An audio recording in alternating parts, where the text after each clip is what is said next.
when Mikael Byrne has a performance like that, where not only is he stopping about 40 plus shots, but he's such a factor in the game in other ways, and he's so involved emotionally wise. What does that do for your team, especially when it's a goaltender in such a non-traditional way? Yeah, he was certainly dominant tonight. The first period, if he's not there, I'm not sure it's certainly not the final score.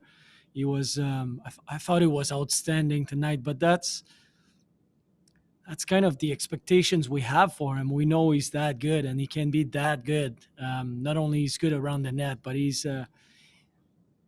Birdie likes to compete, and he loves the challenges. So when you play against a highly skilled like Toronto, and he plays like this, the bench is just even more excited, but they're even more confident. So after the first period, where Birdie made a huge difference, we're up 1-0.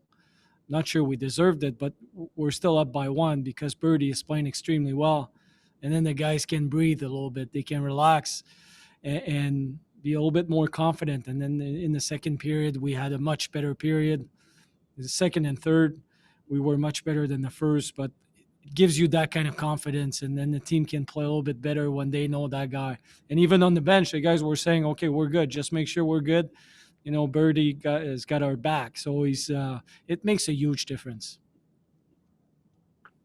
Pascal, obviously things are different with your roster given that the way that the season is unfolded and there's not as many veterans. The ones you have are key, and you don't have a guy like Ryan White this year and whatnot. It's different. So are you accepting of the type of energy and the stirring of the pot that Burden brings in his game?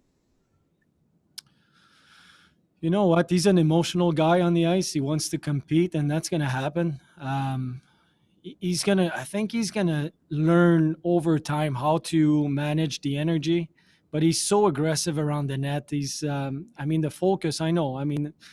Talking to different coaches in the time off, everybody I spoke to, they speak about Burden and how their teams are talking about him and the players and how he plays the puck and how good he is around the net and even how aggressive he is in front of the net. So, that's our job to protect him. But at the same time, I don't think it's related to veterans or not. I think, we have a guy like Jimmy Oligny. He's got more of a physical presence. But I don't think it has an effect. It's different. It's different from having a player on the ice, forward or D, that would have that kind of attitude. I think that would be different. For a goalie, I'm not sure. We'll go next to Carter Brooks. Go ahead, Carter. Hi, Pascal.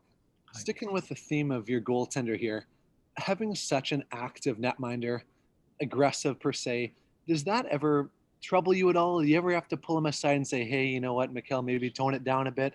Just when you see him stepping out on top of the crease and trying to clear the puck himself in a scramble or throwing a hit behind the net, is it ever a little bit worrisome in your mind?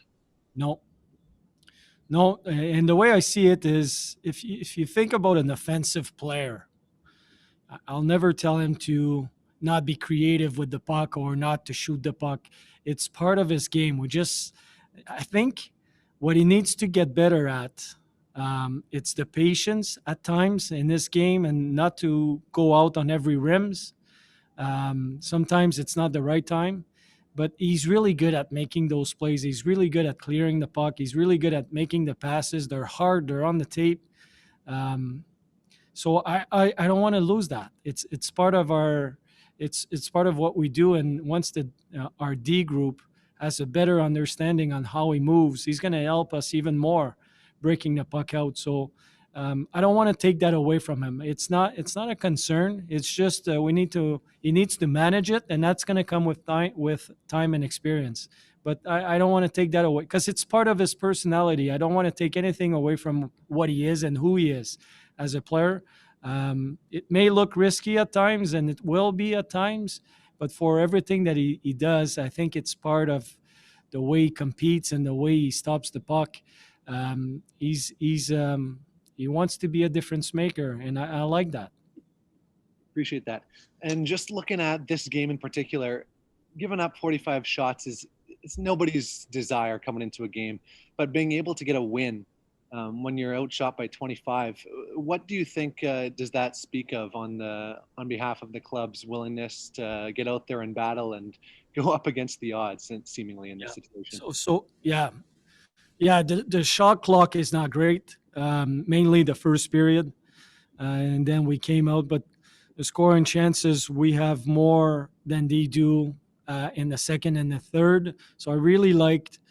I think the game it was played in two blocks, the first period and the rest of the game. The first period, Burden was the difference maker, and the rest of the game we played much better. And we had more on time, and we had more confidence with the puck. We weren't throwing pucks away. But Toronto has a good team. We have to give them credit too. They play well. They have a lot of skills, and they can create offense with not much.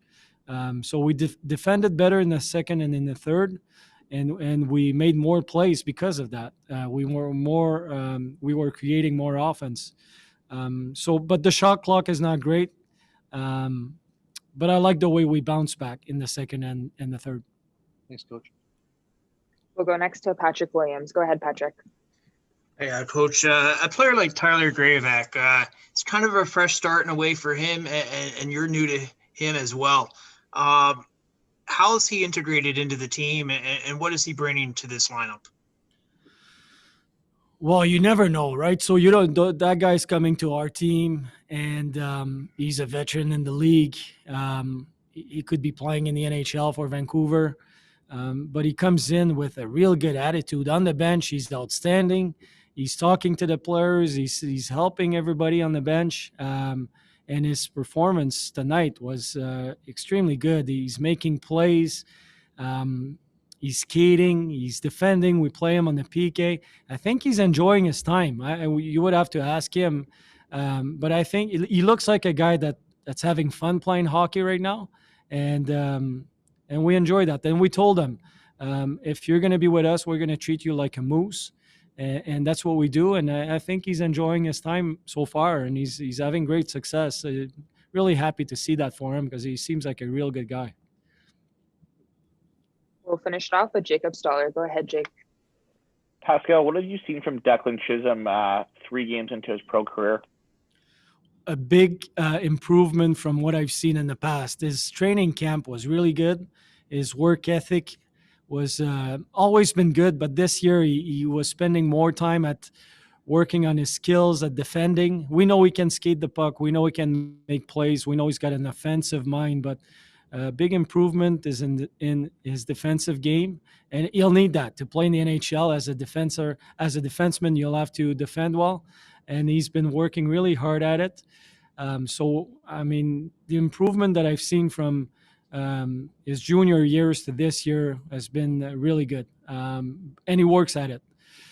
So it's a good sign, and so far we see a young man that has confidence with the puck to make plays, but also working really hard at being on the right side of the puck when we don't have it. So it's we like him a lot. Just last thing, Pascal, further to that, with Declan Chisholm, he's a very mobile player with good offensive instincts. In terms of defending, obviously mobility is a big part of that, but is another part of it using his stick a certain way? I felt like tonight you saw that like a couple times. Yeah, for sure.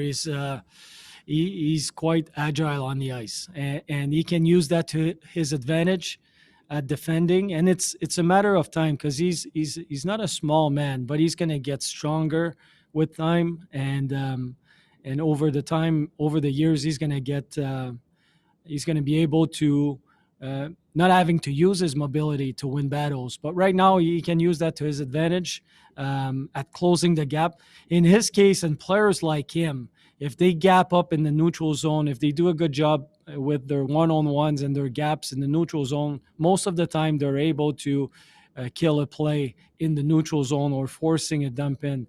And when there's a dump in with his skating ability, he can get there first instead of having to defend. He can touch that puck first and go on the offensive side by making a good first pass. So, you know what? He's been improving, and he keeps improving. His attitude is right. He's working hard. So he's on the right path right now.